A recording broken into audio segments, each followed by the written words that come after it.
And it's Up for Arts Thursday. So I'm very pleased to be joined once again by Alison Mcintyre, who is an art doctor. Hello, Alison. Hello, Gayle. How are you? I'm not too bad. How are you? How's life? What's going on with you? I'm good, thank you. Yes, in Art Doctor's world, um, yeah, we've been up to quite a lot. Probably things we've talked about before about the films we've been making recently, but they're kind of connected a bit to what we're going to get you to do today. Oh, okay. So I was told the other day, Emma, who I work with, says you have some homework. And what I was asked to do was take some pictures of things around my home that either I found beautiful or that I have a connection to or that there is a story about. So I don't know how many you wanted exactly, but I've taken a few, haven't I? Yeah, I think I've got 6. So that's great. Yeah. And the connection to the films is there's one of our films we've been making with Leeds Art Gallery, which are our toolkit for gallery visits films. So they're just kind of fun things people can do in art galleries. And one of them is called Show Your Work. So it's this idea that you could just get something out of your bag and put it in the gallery somewhere and take a photograph of it. And has it now become art in some way because you've put it in a gallery?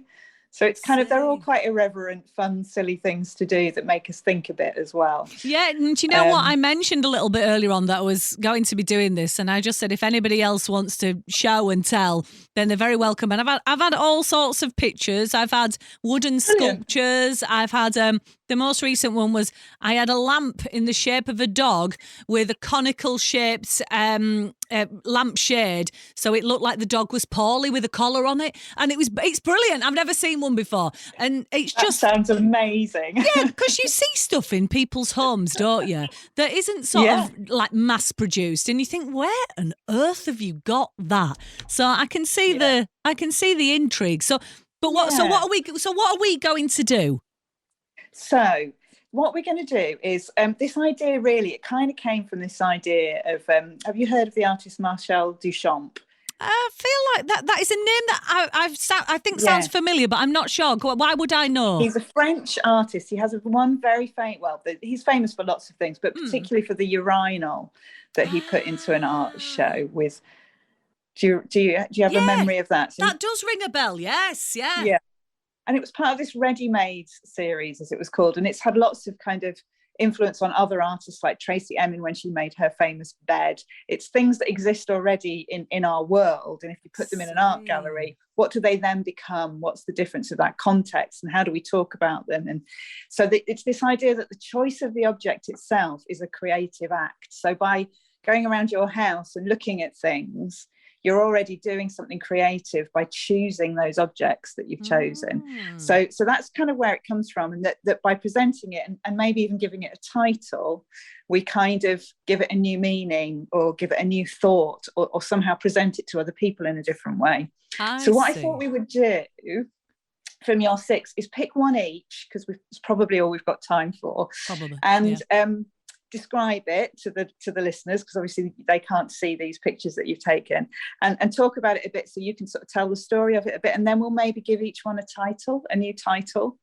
Okay, yeah, no, that's good. Well, do you want to choose one first, so I've got an idea? Shall I go first? Yeah, because I've done a bit of thinking about it already, because I knew what we were going to do. So the one I would like to choose is a picture of yours, which is of your sort of drinks cabinet, which I just loved it because it's sort of set in a sort of white piece of furniture, and the thing that first grabs your attention is there's a bottle of Aftershock, which is bright red, and then there's a bright blue bottle next to it, and then there's a number of other bottles that are slightly less bright, but there's also a piece of neon in it, and neon is, very contemporary art. There's lots of neon artworks in galleries these days, which says on air. Yeah. So to me, it feels like it's in some way part of the story of your life with the radio. I don't want to. Yeah.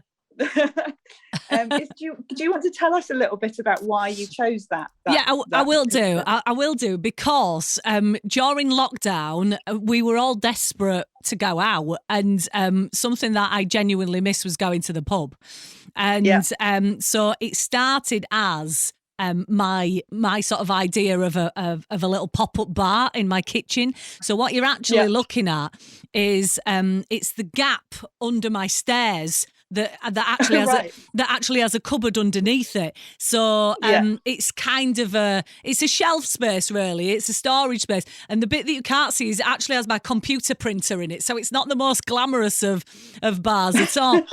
But what happened was, I wanted a little neon bar sign to go in there, but actually, as I was looking for these little tiny signs, I stumbled across one that said "on air" on it, and I just absolutely loved it. And I don't have a lot of like radio memorabilia in my house. I've got bits and pieces, but I just thought it was so brilliant, and it lit that very specific area up beautifully. But then what happened was, I started filling it with bottles, and because people started noticing it.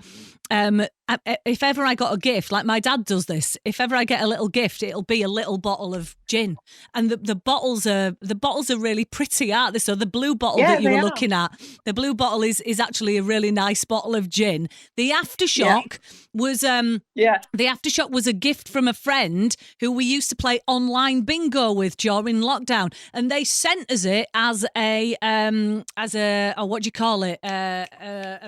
When you're supposed to do something that you don't want to do, forfeit. So if we lost bingo, we had to have a shot of aftershock, and as you can see, that bottle is still pretty full because it's horrible stuff. Full, it's nasty stuff. Yeah. So so that's the start. It's my bar basically. It's your bar. It's a pretty colour, the aftershock, so that works. I thought it looked a bit like a shrine when I was looking at it, just because of the way it's sort of got things in the background and the light and the way it's sort of tucked away. It feels a bit like a shrine. So I did give it a title. Do you want to hear my title? Yes, please. I'd like to call it Communion.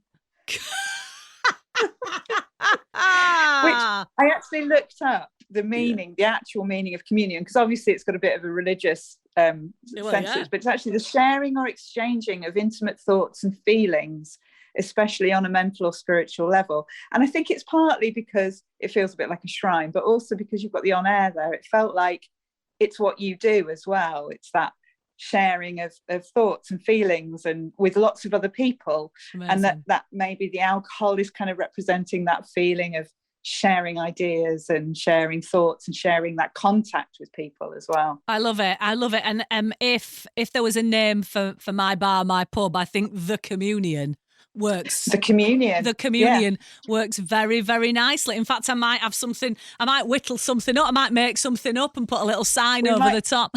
We might have to make you a sign called The Communion. Actually, is better. The communion, like a pub name. I've added on my piece of paper now, so that's perfect. Yeah. Right. Okay. Okay. Do you want to pick one as well then? Yeah, I don't know what to pick because I've got a few. I've got photos. I've got the booby lady, which I mentioned on the show a little bit later on, but that's not something that I've created. It's something that my dad gave me out of his garage. Go on.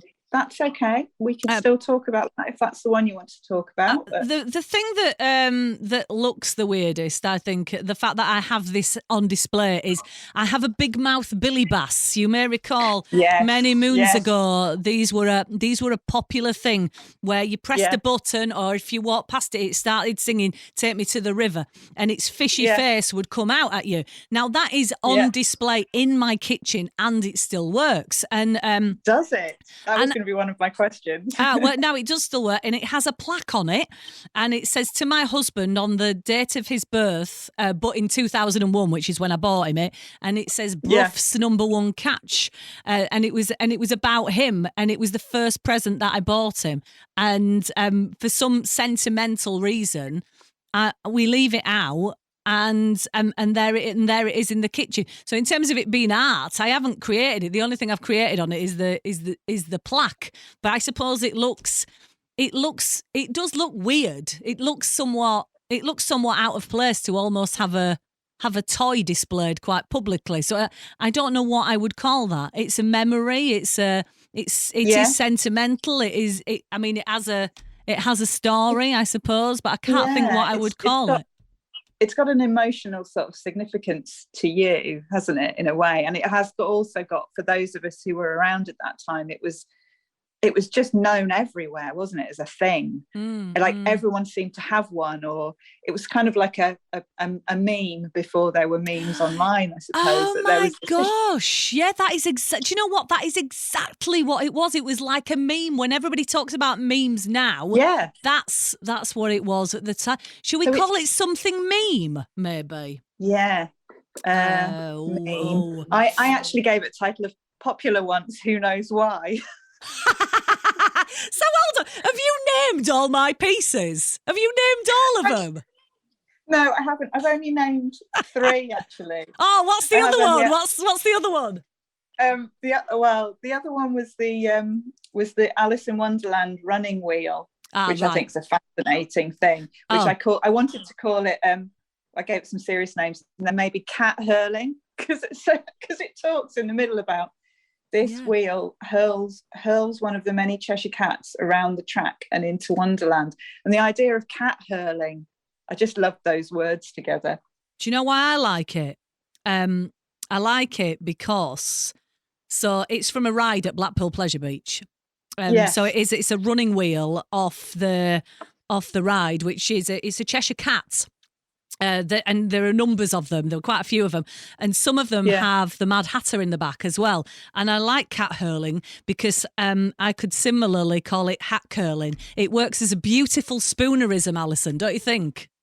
Yes, absolutely. Yeah. I love that. What a brilliant thing to do. Right, so if you've got a little bit of time and you feel like taking some pictures of bits and pieces in your house and then sort of giving them an arty name. It's a fun thing to do. It's a different way to connect with your bits and pieces as well, isn't it?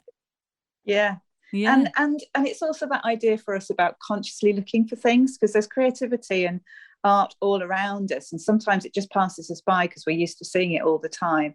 But if you kind of look at the things, you can kind of look at the things in your house in a slightly different way, and that can kind of make you appreciate them more, I think. Totally. Well, as ever, you have blown my mind. If people are interested in all the bits and pieces that you do, all the wonderful work that you do, what's the best place to go and have a look at the moment? So on YouTube, you just search for Art Doctors on YouTube and you'll find us. We've been making lots of films recently, quite a lot of short films and a film about social prescribing, which is out there, all out there now to watch. And then you can follow us on social media on @_ArtDoctors or search Art Doctors on Facebook. And you can find us online at artdoctors.org.uk.